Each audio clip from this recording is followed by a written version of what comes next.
है जाओ अपनी। तुम अब किसके लिए कुर्सी लगी? बच गई क्या है? को दे दो दे दो दे दो।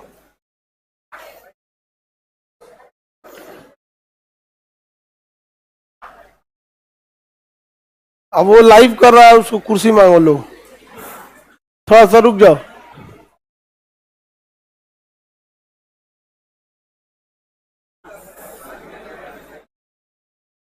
ये सब गमक नहीं ना रहा सब्जी? हाँ? इधर जो बैठा रहा है ये ग्रेफाइट। हाँ, इससे पहले हम आपको सिंधु सभ्यता के बारे में बताए थे ना। लेहुरा देव में सबसे प्राचीन खेती, कोल्डीवा में चावल। हवा की ऐसे पर देखेंगे तो ये क्या नाम, मेहरगढ़ में ही खेती के साक्ष्य में। लेकिन हालिया रिसर्च के अनुसार लेवरा देव में मिला। समझ में आ गया कि नहीं आ गया? कोई दिक्कत? आज अब आगे बढ़ते हैं सिंधु सभ्यता में बारे में। सिंधु सभ्यता आद्य ऐतिहासिक काल की सभ्यता है। किस काल की है? आद्य।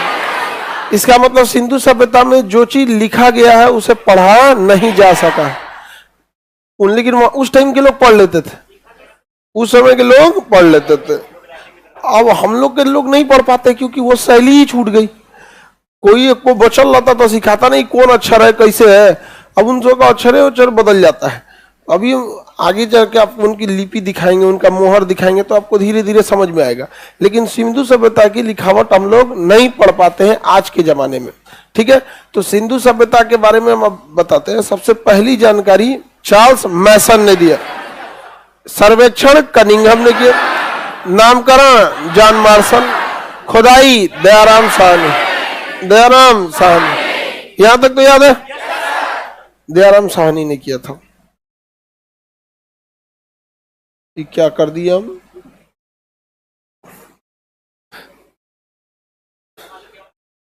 हाँ, मृदभांड मतलब घैली, घड़ा, मृदभांड। समझ में आ गया कि नहीं? नहीं समझे? भांड बर्तन टाइप का होता है जिसे चूल्हा नहीं, देखिए भूजा भूजने के लिए वो मट्टी का होता था, भाड़ बोलते हैं या भांड बोलते हैं। नहीं कहते लोग भाड़ में जाओ तुम, सुने हैं? भूजा भूजने वाला जो होता है ना, उसका जो चूल्हा होता है भूजा भूजने वाले का, उसका चूल्हा कई मुंह वाला होता है, लकड़ी का। कई ठो मुंह रहता है उसमें, कई मुंह रहता है उसमें। अब 20 से लकड़ी डाल देता है। 20 से क्या डाल देता है? लकड़ी। और सब में छोटा छोटा घड़ा रहता है। अब एक के बार में सब में 2-2 किलो चना डाल दिया और लकड़ी लेके सबको ऐसे फेंट रहा है यहाँ पे। इसी को क्या कहते हैं? भाड़ बोलते हैं। चूल्हे का भाड़। तो जिनके पास कॉमर्शियल लेवल के पहले भूजा भूजना होता था ना, तो इसी में भूजा जाता था। तो लोग भी अभी भी कहते घुसियाएंगे तो भाड़ में जाओ, मैंने जड़ जो में जाके। नहीं समझे? और ये किस चीज का होता है? मिट्टी का, मृद भांड। एक घैली किस चीज का? मिट्टी का होता है, मृद भांड। ठीक है, मृद भांड। हालांकि वैदिक काल में एक से एक मृद भांड मिले हैं, मिट्टी के बर्तन वगैरह मिले हैं। मृद भांड समझ में आ रहा है कि नहीं आ रहा है? कोई दिक्कत? तुमने तो हाँ, तुमको दिक्कत नहीं, तुम दूसरे को दिक्कत फैलाता है। नेतागिरी मत करना तुम। यहाँ तुम रांची से है? रांची गया था, इलाज हो गया? रांची किस लिए गए थे? ओ, कोई बात नहीं, चलिए। तो अब हम लोग आगे बढ़ते हैं। लोग मृदभांड वगैरह। सिंधु सभ्यता जो थी, ये तो मच्छर वगैरह इसी में, ये मक्खियां इसी पे टहल रही है।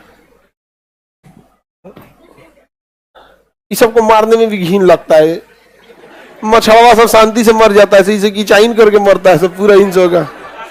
हाँ, भड़क जाता है सभी सब। सिंधु सभ्यता का देखेंगे तो भारत जो है, सिंधु सभ्यता के सबसे ज्यादा स्थल गुजरात में मिले हैं। कहाँ मिले हैं? गुजरात में। सिंधु सभ्यता के ज्यादातर स्थल जो मिले हैं वो सिंधु नदी के आसपास मिले हैं। किस नदी के आसपास? सिंधु नदी के आसपास। सिंधु नदी ये रही आपकी सिंधु नदी। कौन नदी है? सिंधु नदी। तो सिंधु सभ्यता के ज्यादातर स्थल किस नदी के आसपास मिला? सिंधु नदी के आसपास मिला। इसमें सबसे ज्यादा स्थल कहां मिले हैं? गुजरात। 80% स्थल कहां मिल गया है? गुजरात। सिंधु सभ्यता की जब खुदाई होती थी तो उनको लगता था कि छोटा मोटा कमरा है, खोदते खोदते पूरा घर निकलता था, घर निकलते निकलते पूरा शहर निकल जाता था। तो ये कई जगह इसको देखा गया। तो चार्ल्स मैसन ने इसकी जानकारी दी थी। कनिंघम को जिम्मेदारी दी गई कि कहां कहां यह हो सकता है।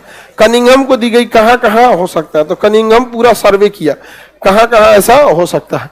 तो उसको गुजरात से लेके महाराष्ट्र में कुछ मिला, कुछ गुजरात में मिला, कुछ राजस्थान में मिला, कुछ गुजरात में तो भरे के मिल गया, यहाँ कुछ पाकिस्तान के एकदम साइड में मिला, कुछ इधर मिला, कश्मीर के पास मिला। ऐसे कई जगह ऐसे उसको जगह मिले थे सब। उसने साइट को बता दिया कि इस जगहों पे क्या है, सिंधु सभ्यता के शहर है। थोड़ा थोड़ा अवशेष बाहर से दिख रहा था, थोड़ा थोड़ा अवशेष क्या हो रहा था? बाहर से दिख रहा था। तो कहा गया कि भाई यहाँ आप क्या कर सकते हैं? खुदाई करा सकते हैं।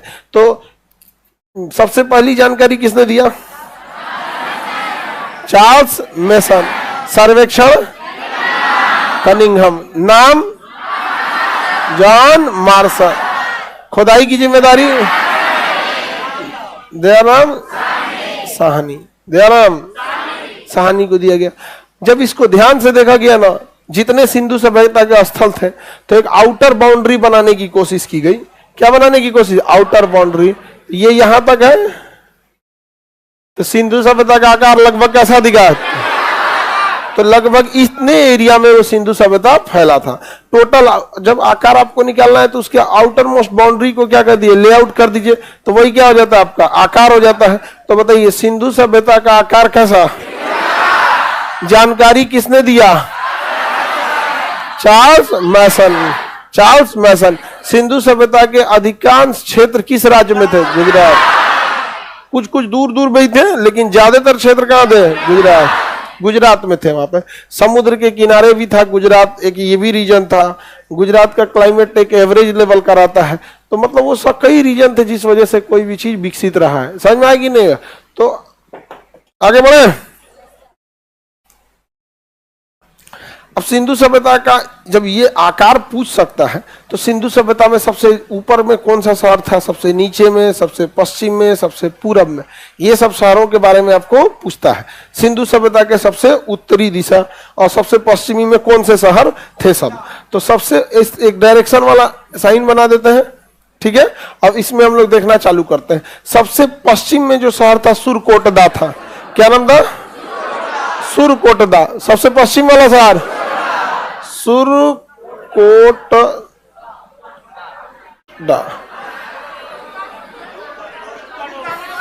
सुतका गेंडोर। सुतका गेंडोर। सुतका सुरकोटदा गुजरात में था। सुतका गेंडोर क्या नाम था? सुतका गेंडोर। ये पाकिस्तान में था। कहां था? पाकिस्तान।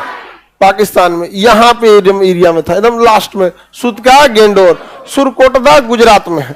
वहां घोड़े का अस्थि मिला है। किसका अस्थि मिला है? घोड़े का अस्थि मिला है। आगे बढ़े। देखिए ये जगह कौन सा हो गया? सुतका गेंडोर। सबसे ऊपर में था मांडा। सबसे ऊपर में मांडा। ये कश्मीर में था। कहा था? कश्मीर में। कहा था? कश्मीर में। सबसे पूरब में अगर आप देखेंगे आलमगीरपुर। यहाँ पे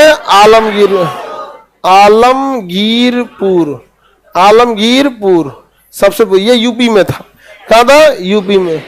अब देखिए यूपी में बुलंदशहर के पास मेरठ और बुलंदशहर के बीच में ये यानी सिंधु सभ्यता का सबसे कम अगर कहीं विस्तार होता है तो पूर्वी दिशा में होता है, क्योंकि बस यूपी की इसी एरिया में, इस एरिया तक में भी यूपी में नहीं आता है। तो जबकि इसका ज्यादातर विस्तार पश्चिमी साइड में ही था। आगे बढ़ जाए। और सबसे दक्षिण में भी ज्यादा विकास नहीं था। महाराष्ट्र के दैमाबाद में। महाराष्ट्र के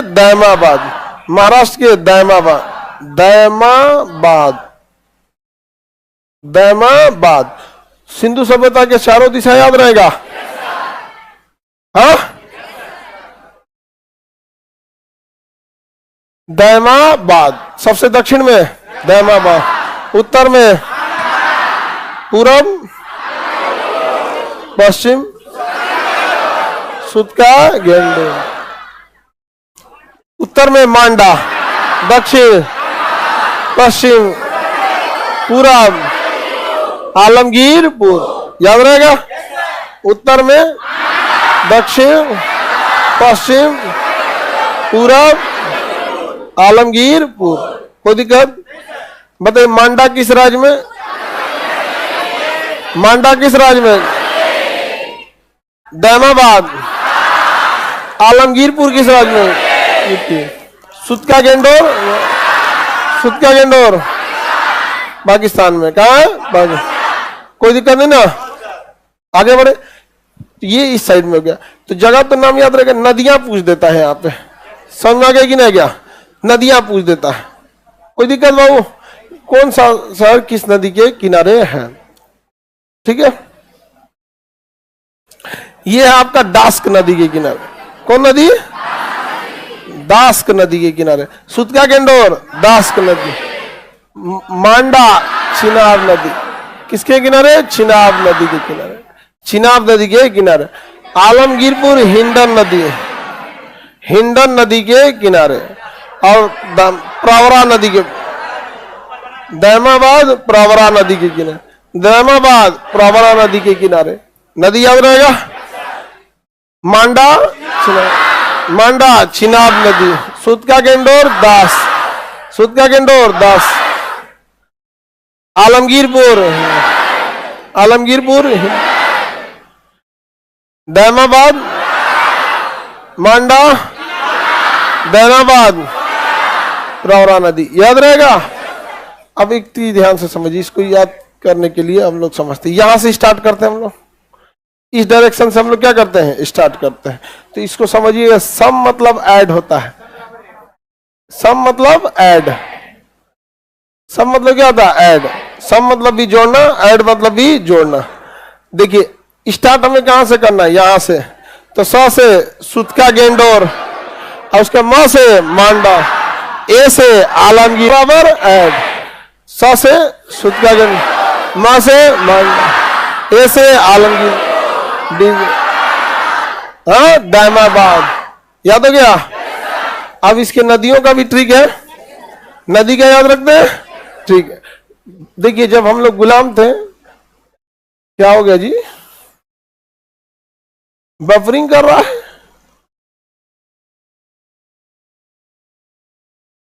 कभी कभी कर दिया होगा।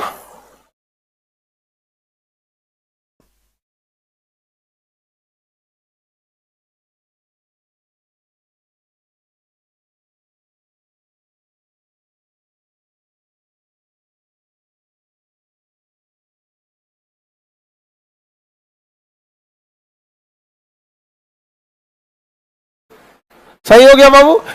वाईफाई क्या होता है कि बाबू कभी कभी वाईफाई में एक आध सेकंड के लिए वाईफाई कटता है ना, तो दूसरे वाईफाई पे शिफ्ट होने में 1 सेकंड लग जाता है, 1-2 सेकंड लग जाता है। तो 1-2 सेकंड के लिए, 1-2 सेकंड में आप लोग 1-2 हजार चिल्ला देता है सर जी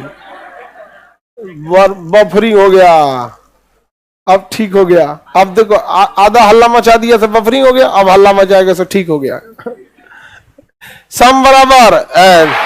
जब हम गुलाम थे तो भारत में डच थे सब की नहीं?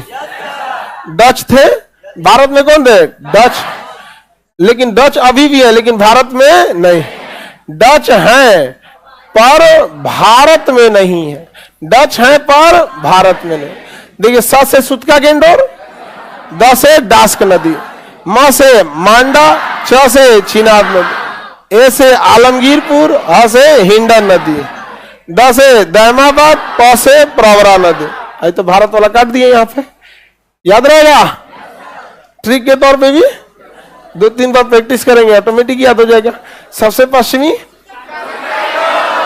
सबसे पश्चिमी, उत्तरी, दक्षिणी, पश्चिमी, पूर्वी, उत्तरी, दक्षिणी, Daimabad. Any problem? No problem. चलिए तब हम आगे बढ़े। नदी पूछो तो बता ही देंगे। मांडा किस नदी किनारे? दैमाबाद, सुतका गेंडोर, आलमगीरपुर किस नदी किनारे? हिंडा नदी के किनारे। आगे बढ़े बाबू, खड़े हो जाओ आप। खड़े हो। तुम नहीं, पीछे सबसे और पीछे खड़ा हो, खड़ा हो, पीछे देख रहा था अभी। चलिए खड़ा हो गया जिसको खड़ा होना था। तुम बैठ जाओ, आगे वाले जो लोग। अरे तुम खड़ा रहो गधा कहीं का, तुम्हारे आगे कोई दिख रहा है? तुम भी बैठ जाओ। तब तुम नीला ही शर्ट बताना। तुम सुतका गेंडोर किस नदी किनारे? मांडा, बीच में कोई नहीं बोलेगा। दैमाबाद, आलमगीरपुर। हाँ, ध्यान से यहीं बैठ के याद किया कर, समझ में आ गया? बैठ जाओ। ऐसे सेकेंड हैंड मुंह बना के रखा है, ऐसे लग रहा है जैसे OLX से डाउनलोड किया गया है। हाँ, एकदम मेहरा के बैठल, एकदम चुपचाप बकलोल कहीं का। बताइए। सुतका गेंडो, आलमगीर। हाँ, दैमाबाद।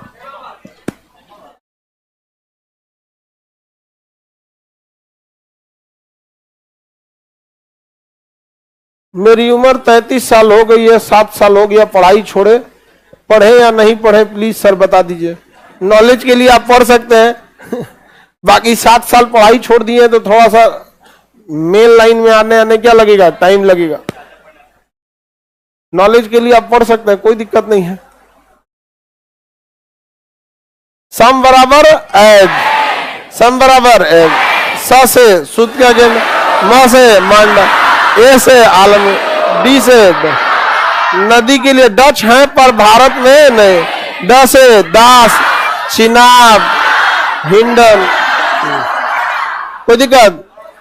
चलिए अब हम आगे बढ़ते। इसका आकार कैसा था? सिंधु सभ्यता का त्रिभुजाकार था। अब कनिंघम ने तो बोल दिया कि यहाँ यहाँ खुदाई मिल सकता है, सर्वेक्षण कर दिया, समझा गया। अब खुदाई करने की जिम्मेदारी दी गई थी मार्शल को, जॉन मार्शल। तुम ही बताओ। खुदाई की जिम्मेदारी दी गई थी जॉन मार्शल को। सुन ध्यान से गधा, जॉन मार्शल को।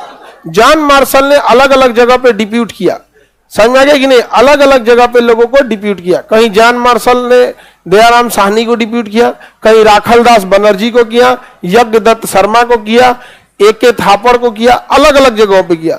सबसे पहले खुदाई स्टार्ट किया था दयाराम साहनी। सुनबो नहीं करता है सब गधा सब, हमरे बता रहा है सब। कभी को मन करता ना नया नया कच्चा हरियर का बांस लेके भाज दे भीड़वे में से।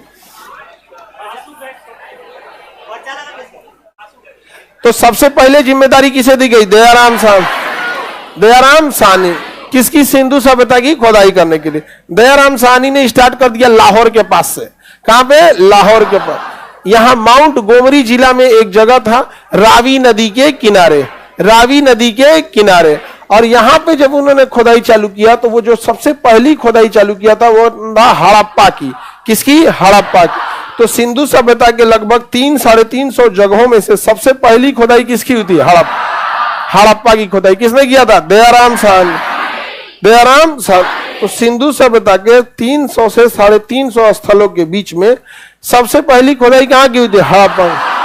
इसलिए सिंधु सभ्यता को लोग हड़प्पा सभ्यता भी कहते हैं। सिंधु सभ्यता के लोग क्या कहते हैं? हड़प्पा सभ्यता भी कहते हैं, क्योंकि सबसे पहली खुदाई वहीं से हुई थी, इसलिए क्या हो गया? हड़प्पा सभ्यता। अगर यहाँ पहली खुदाई मोहनजोदड़ो की होती तो सिंधु सभ्यता का आज दूसरा नाम क्या हो जाता? मोहनजोदड़ो। लेकिन पहली खुदाई कहां से हो गई? अक्सर देखते होंगे किसी के बड़े बेटा के नाम पे उसी का नाम रख दिया जाता है। गणेश के पापा शंकर जी को बोल दिया जाता है, नहीं समझा? जब हालांकि नाम तो उसका शंकर, उनका है शंकर जी। समझा? तुम्हारा नाम क्या है? राकेश। बड़ा भाई हो कि छोटा? सबसे बड़ा भाई। तो बताइए, ये राकेश जो है अपने परिवार में सबसे बड़ा है, तो इसके पिताजी को लोग तो इनके पिताजी के नाम से बुलाते भी होंगे, और नहीं तो राकेश के पापा भी बुला देते हैं, नहीं बुला देते हैं? बड़े बेटा के नाम पे लोग क्या कर देते हैं, बुला देते हैं। हमारे पिताजी को भी लोग कभी कभी खान सर के पापा बोल देते हैं, नहीं समझ आ गया?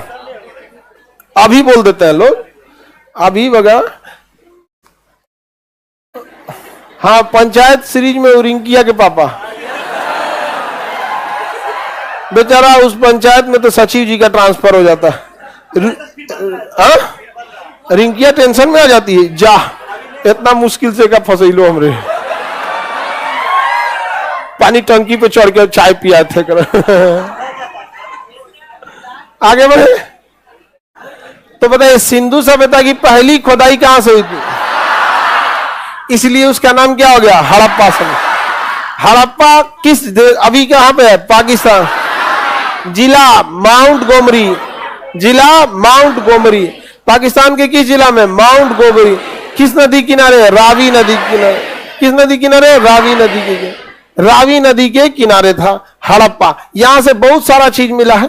यहाँ पे कुम्हार का चाक मिला है, जिससे मिट्टी के बर्तन बनाए जाते हैं। कुम्हार एक कितना बड़ा पहिया रखे रहता है, जिसको ऐसे नचाते रहता है और उसी से ऐसे मिट्टी बना देता है। कुम्हार का चाक कहाँ मिला है? हड़प्पा। कुम्हार का चाक। अब कुम्हार का जी पगला उगला है क्या तुम? शांति से रहो, आगे बढ़े। बताइए, कुम्हार का चाक कहां से मिला? कुम्हार मेहनती होता है, मजदूर की श्रेणी में आएगा, काम करेगा, भूख लगा खाएगा कि नहीं? तो वहां अन्नागार भी मिला है, भोजन रखने वाला गोदाम। तो कुम्हार का चाक हड़प्पा, अन्नागार हड़प्पा। थक जाएगा तो आराम करेगा, श्रमिक आवास हड़प्पा, श्रमिक आवास, श्रमिक आवास हड़प्पा। तो हड़प्पा से बहुत सारी चीजें मिली है। हड़प्पा से क्या मिली है? बहुत सारी चीजें मिली है। तो हम यहां बना देंगे हड़प्पा से क्या क्या मिला है। पहला स्थल क्या था? हड़प्पा। क्या था? हड़प्पा। 1921 में। किस नदी किनारे है? रावी नदी। किसने किया था खोदाई? साहनी, दयाराम साहनी ने। यहाँ क्या क्या चीज मिला बाबू? कुम्हार का चाक, कुम्हार का चाक, अन्नागार, श्रमिक आवास, श्रमिक आवास, आराम करने के लिए श्रमिक आवास, श्रमिक आवास। मातृ देवी की मूर्ति, मातृ देवी की मूर्ति। श्रमिक आवास के बाद मातृ देवी की मूर्ति। लकड़ी की ओखली, लकड़ी की ओखली, लकड़ी का ताबूत, लकड़ी का ताबूत, लकड़ी का ताबूत। अब बताइए, मातृ देवी की मूर्ति, मातृ देवी की मूर्ति। किसकी मूर्ति है? मातृ देवी की मूर्ति। मातृ देवी क्या मिली है? मूर्ति। यानी उस समय यह पता चलता है कि किसी पुरुष का मूर्ति मिलने की जगह मातृ देवी की मूर्ति मिली है। यानी उस समय का समाज महिला प्रधान था। कैसा समाज था? मातृ समाज, महिला प्रधान, मातृ सत्तात्मक था। जब अभी के समाज कैसा है? हाँ, पितृसत्तात्मक है। अभी का समाज कैसा है? पितृसत्तात्मक है, पेट्रियोटिक सोसाइटी। अभी किसी से पूछेगा आप किसके लड़का है, तो पिताजी का नाम बताएगा। अगर किसी के पिताजी नहीं है तो स्वर्गीय लगा के बताएगा, लेकिन पिताजी का ही बताएगा, माता का तो बताइए नहीं करेगा, कभी ना बताने वाला है। समझा गया? भले ननिहाल जाइएगा तो बताइएगा, ननिहाल जाएंगे तो किसका बताएंगे? माता जी के। यहाँ पे, वहां पे, वहां पापा को कौन जान रहा है? वहां कौन जानेगा इतना? तो बताइए, मातृ देवी की मूर्ति, मातृ देवी की मूर्ति, श्रमिक आवास, कुम्हार का चाक, हड़प्पा मिला। लकड़ी का ताबूत, ताबूत तो लकड़ी का ही होता है, जिसमें लाश दफनाया जाता है। खूब अच्छा से पैक करके ताबूत में दफना दिया जाता है। क्रिश्चियन लोग जो होते हैं ना, क्रिश्चियन, वो लाश को किसमें दफनाते हैं? ताबूत में। पहले लकड़ी के बॉक्स में पैक कर देते हैं, उसके बाद गड्ढा खोद के उसको अच्छे से रख के फिर ढको के बनाते हैं यहाँ पे। जबकि मुस्लिम लोग जो है वो भी सेम दफनाते हैं, लेकिन वो ताबूत नहीं रखते हैं। वो लोग क्या नहीं रखते हैं? ताबूत नहीं रखते हैं यहाँ पे। जैसे एक ऐसे गड्ढा हो गया यहाँ पे, ये गड्ढा। अब ईसाई लोगों को रखना होगा ना इसमें, तो पहले क्या रखेंगे? ताबूत। लाश को किस में रखेंगे? ताबूत में रखेंगे। उसके बाद इसमें रखेंगे, उसके बाद मिट्टी डाल देंगे, ताकि कफन पे गंदा नहीं होना चाहिए। एक परंपरा के हिसाब से कफन पे मिट्टी उठी नहीं लगना चाहिए। तो इस तरह से ईसाई लोग दफनाते हैं। मुस्लिम लोग भी क्या करते हैं? कब्र खोदते हैं और उसके बाद से ना यहाँ लकड़ी या कुछ वो रख देते हैं, पटरा, लकड़ी बांस वगैरह की कुछ कुछ ऐसे रख लेते हैं और अंदर लाश को रख देंगे और डायरेक्ट लाश के ऊपर मिट्टी नहीं डालेंगे, इसके ऊपर लकड़ी पटरा या कुछ कुछ ऐसे लगा देते हैं। समझ में आ गया कि नहीं? पैक कर देते हैं ताकि जब इसके ऊपर मिट्टी डाली जाए तो मिट्टी अंदर नहीं जाए। वहां इसके ऊपर कुछ कटीले पेड़ पौधे रख दिए जाते हैं इसके ऊपर, ताकि ना जानवर वगैरह अंदर ना घुसे खोद के, वरना इसे छोड़ देंगे तो कई जानवर ऐसे होते हैं ना, घुस जाएंगे सब अंदर, क्योंकि लाश जो होती है डिकम्पोज होगी यहाँ पे, तो इसे खोदेगा तो उसको कटवा गड़ जाता है और उसके बाद उस पर क्या रख दिया जाता है? मिट्टी रख देते हैं। लोग मुस्लिम लोग ताबूत में नहीं रखते, वो लोग किसमें रख देते हैं? सीधे कब्र में कफन पहना के लाश को कब्र में रख दिया जाता है, लेकिन डायरेक्ट उसके ऊपर मिट्टी डाला जाता है। पहले पटरा या फिर कुछ लगा के उसके बाद उसके ऊपर मिट्टी रखते हैं। तो ताबूत कहाँ मिला? हड़प्पा में। ताबूत कहाँ मिला? हड़प्पा में क्या मिला? ताबूत मिला। हड़प्पा में ताबूत मिला। ताबूत, ताबूत समझ में आ गया? कॉफिन कहते हैं, ताबूत मिला। एक कब्रिस्तान मिला जिसके ऊपर लिखा है RH-37। कब्रिस्तान के ऊपर क्या लिखा है? RH-37।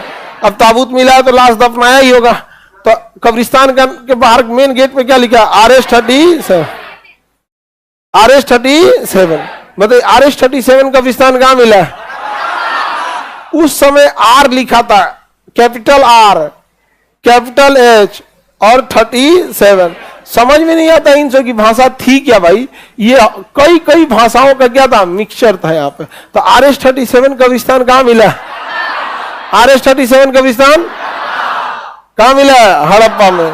किसी को कोई दिक्कत? माती देवी की मूर्ति, अन्नागार, श्रमिक आवास, श्रमिक आवास हड़प्पा में मिला है। हड़प्पा की खुदाई किसने किया था? RH-37। हाँ, हाथी का कपाल, हाथी का खोपड़ी मिला है। कहां से? हड़प्पा से। हाथी का कपाल हड़प्पा में। हाथी का बाल, स्वास्तिक चिन्ह, स्वास्तिक चिन्ह होता है ना इसे, स्वास्तिक चिन्ह सूर्य देवता के लिए होता है। स्वास्तिक चिन्ह किसके लिए? स्वास्तिक चिन्ह हड़प्पा, स्वास्तिक चिन्ह हड़प्पा, स्वास्तिक चिन्ह RH-37 कब्रिस्तान हड़प्पा। अब वहां क्यों लिखा था RH-37 पता ही नहीं है, क्योंकि किसी ने भाषा पढ़ा ही नहीं। RH का फुल फॉर्म क्या था, RH-37 क्या था वहां पे, लेकिन कब्रिस्तान के मेन गेट पे क्या लिखा था? RH-37, और अंग्रेजी में लिखा था RH-37 एग्जैक्ट। अब पता ही नहीं चलता उनकी भाषा थी क्या, क्योंकि सिंधु सभ्यता आता है आद्य ऐतिहासिक में, उसकी भाषा मिलेगी, लिखा हुआ मिलेगा, लेकिन हमको पढ़ा नहीं जाएगा। समझ में आ रहा है कि नहीं आ रहा? कोई दिक्कत? हड़प्पा से कुछ भी क्वेश्चन पूछेगा बता देंगे। कब्रिस्तान क्या होता है? तुमको बहुत मेहनत करना पड़ेगा बाबू, जिसको कब्रिस्तान नहीं पता है अभी बहुत मेहनत करना पड़ेगा, ठीक है? कोई बात नहीं।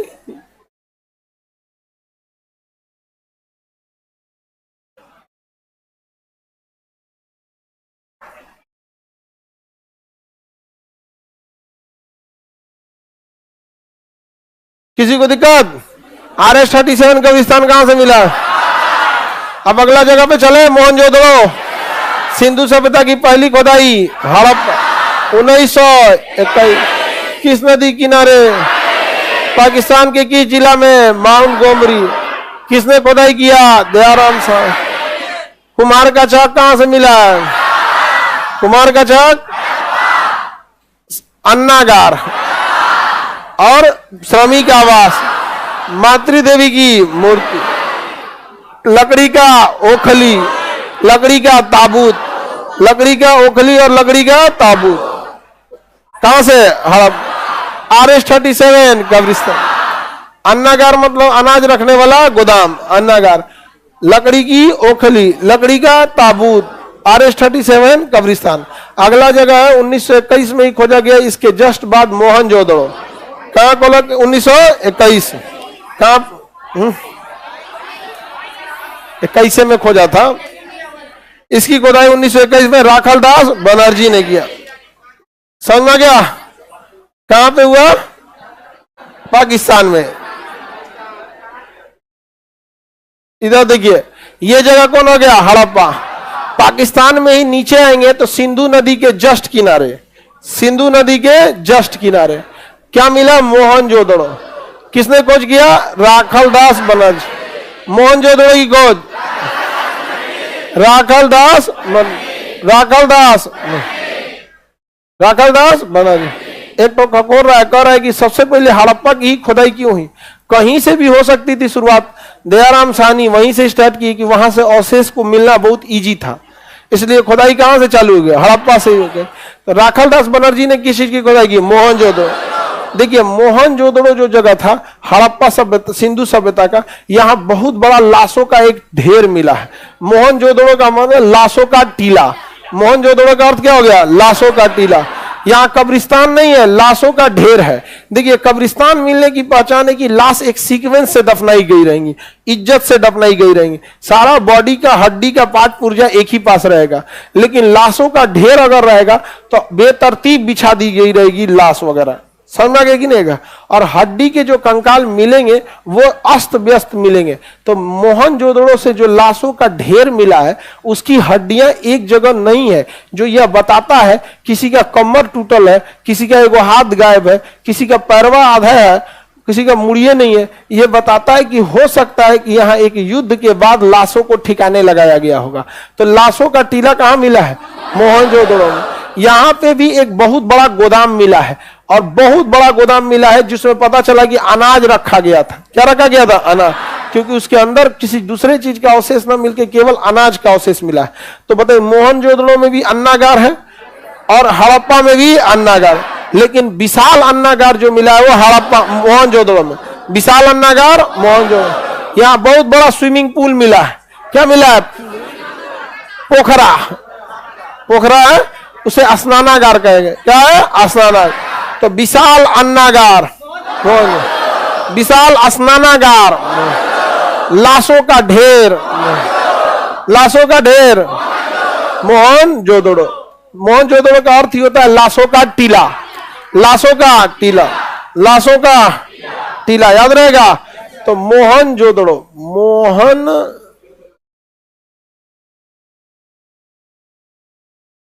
मोहनजोदड़ो समझ में गया? किस नदी किनारे? सिंधु नदी के किनारे। बताइए, यहां पे अन्नागार मिला है कि नहीं? अन्नागार मिला है, लेकिन बहुत बड़ा मिला है। अन्नागार बहुत बड़ा मिला है। स्नानागार, स्नानागार बहुत ही बड़ा मिला। स्नानागार बहुत बड़ा मिला।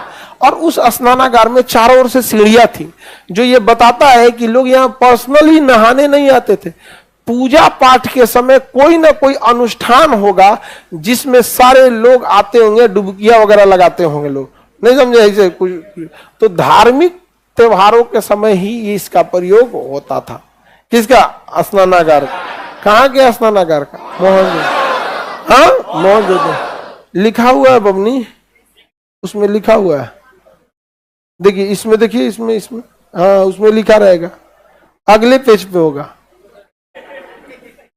हाँ, ऐसे ना आतर दे दे के बैठा लोग, समझ आ गया कि नहीं आएगा? पूछ लिया करो लोग एक दूसरे से। इंपॉर्टेंट चीज लिख रही थी, तो मतलब आपको ये विश्वास है कि जो हम पीडीएफ दिए उसमें इंपॉर्टेंट चीज नहीं है। सारा इंपॉर्टेंट चीज उसमें दिखा होगा। ठीक है, कोई बात नहीं, आपको लिखना है आप लिख सकती हैं। ठीक है, और घर पे जाके फिर पढ़ लीजिएगा।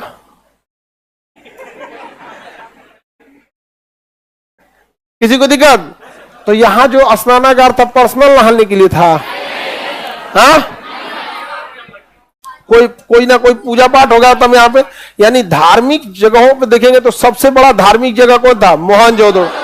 यहाँ पुरोहित आवास मिला है। पुरोहित मतलब पंडित जी जो आपके घर में पूजा पाठ कराते हैं, तो पुरोहित आवास। आपके अपने अपने पुरोहित होंगे लोग, दूसरे पुरोहित को मंगाइएगा तो बवाले हो जाएगा।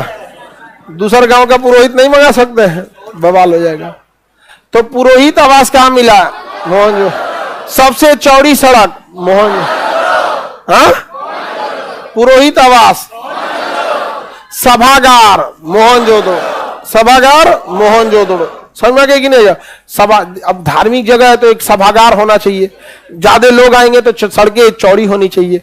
इतना धार्मिक जगह है तो पुरोहित होने चाहिए। समझ में आगे कि नहीं गया?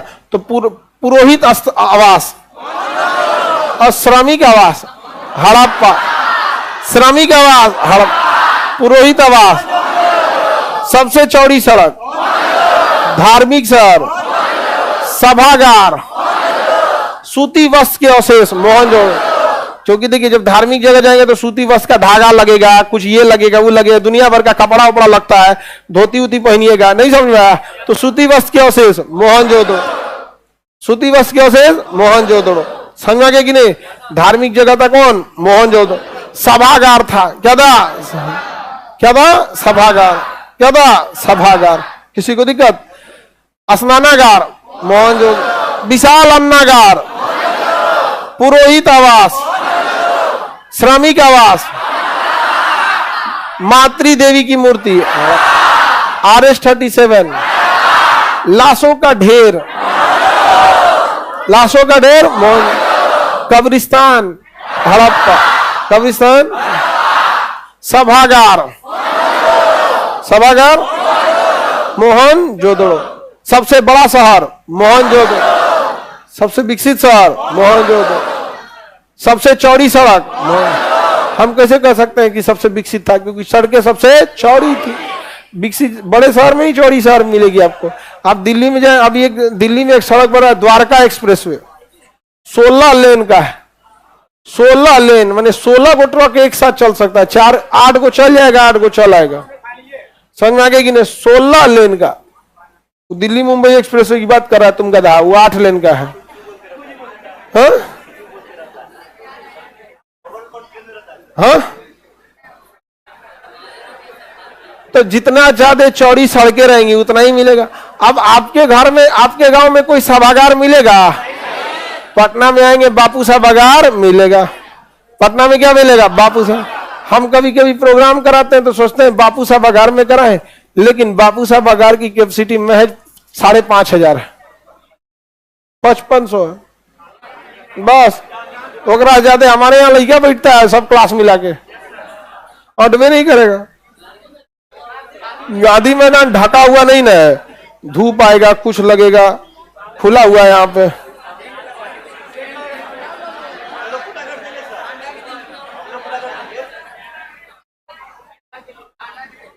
हाँ, ठंडा उंडा के दिन में देखा जाएगा। मोहनजोदड़ो समझ में आ गया? किसी को कोई दिक्कत? स्नानागार कहाँ मिला? अच्छा, कैसे पता चला होगा कि सभागार है? ये सभा हो रहा होगा, खुदाई में होगा निकला होगा तो सभागार, कुर्सी उर्सी रखा होगा। काहे नहीं उनको जिंदा आदमी पकड़ लियो करे, कुर्सी उर्सी मिला होगा, सभागार होगा।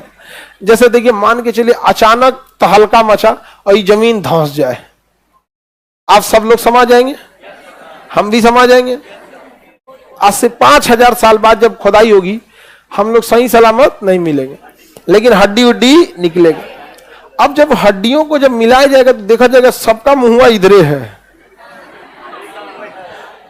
और आप लोग की कमर की हड्डी मिलेगी टेढ़ी, क्योंकि मांस तो खत्म हो चुका रहेगा। तो पता चलेगा ये बैठ के मरा है।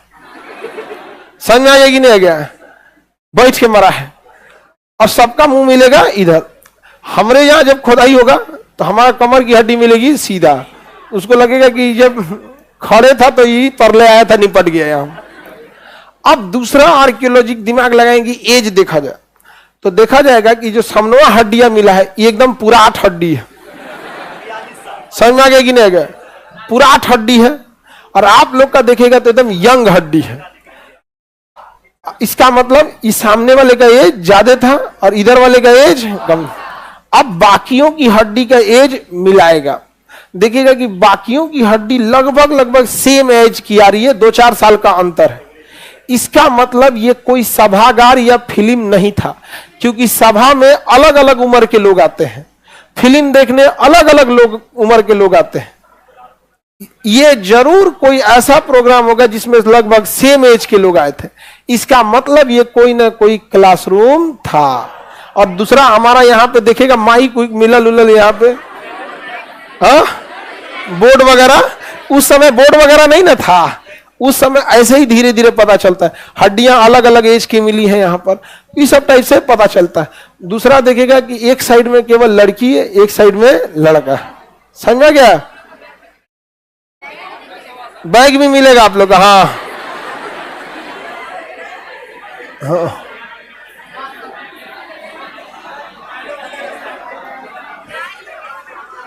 अभी के समय में तो बहुत इजी पता चल जाएगा ना, मोबाइल वोबाइल सब चीजें। उस समय ये सब चीजें नहीं ना थी। तो ऐसे ही धीरे धीरे आर्कियोलॉजी सब क्या करते हैं, मंथन करते हैं, क्या हो सकता है क्या नहीं हो सकता। समझ आ गया कि नहीं?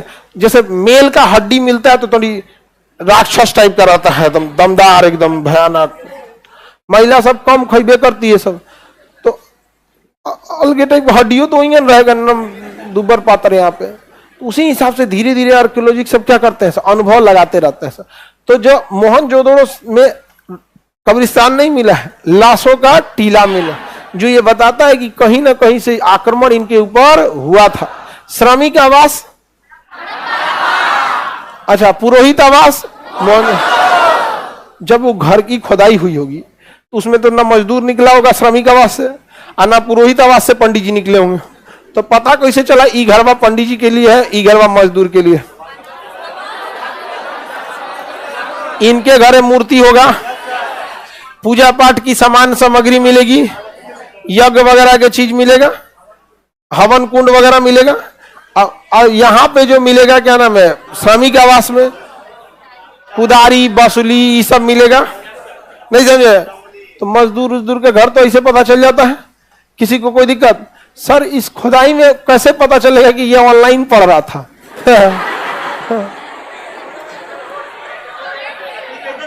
कमेंट देख के, हाँ, लास्ट कमेंट देखेगा कि ये किसका कमेंट है। समझ में आ गया कि नहीं आ गया? हाँ। राक्षस कुमार, ये उल्टा नाम लिख देता है, सब आगे बढ़ जाते हैं। किसी को दिक्कत? तो आप लोग समझ में आ गया आर्कियोलॉजी कैसे डिसाइड करते हैं। तो जब आने वाले समय में मन के जरिए धंस जाएगा, फिर आने वाली कुछ पीढ़ियां पढ़ाई करेगी तो उनके सिलेबस में होगा। मुसल्लापुर हाट की खुदाई में एक विशाल सभागार मिला है जो क्लासरूम प्रतीत होता था। समझाएगा क्या प्रतीत होता था? क्लासरूम प्रतीत होता था। और उसमें तर्क दिया जाएगा कैसे पता चला कि क्लासरूम था। आप लोग को पता चल जाएगा कि नहीं? अब जैसे इन सब का हड्डी अलगे डिजाइन से मिलेगा, नीचवा जन बैठल है सब, और जब पसरल टाइप का मिलेगा तो पता चलेगा ये बहुत तेजी से जता गया था, एकदम बुरे, उसको बुरी तरह से चाप दिया था सब एकदम। समझ आ गया कि नहीं आ गया? अलग अलग टाइप का यहाँ पे। अब बाद में इसी के ऊपर जब घर और बनेगा तो उसको रात में सपना आएगा।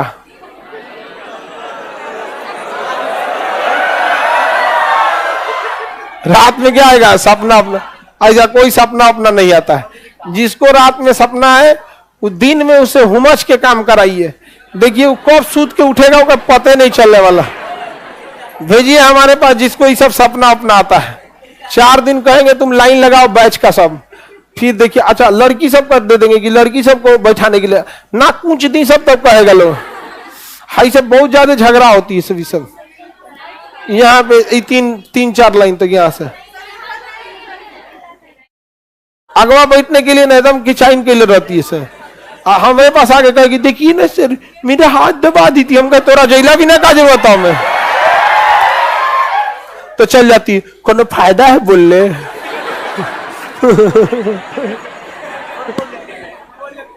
हाँ? अरे इन लोग को समझाने जाइएगा तो आप ही का दिमाग खराब हो जाएगा। हम अरे भाई जो भीड़ है तो मत जाओ उसमें, तो ना ये प्रधानमंत्री की भीड़ में इनके लिए एनएसजी कमांडो आ गया। हाँ हाँ आइए आइए आइए, देखो जी बचा के देखो इनको चोट ना लगा। हाँ हाँ हाँ बैठिए यहाँ पे। और ना तो गुस्सिया के बोलेगी, सहेली कहेगी तो तुम ही तो गई थी बोलने के लिए। चलिए अब आगे का क्लास कल समझेंगे।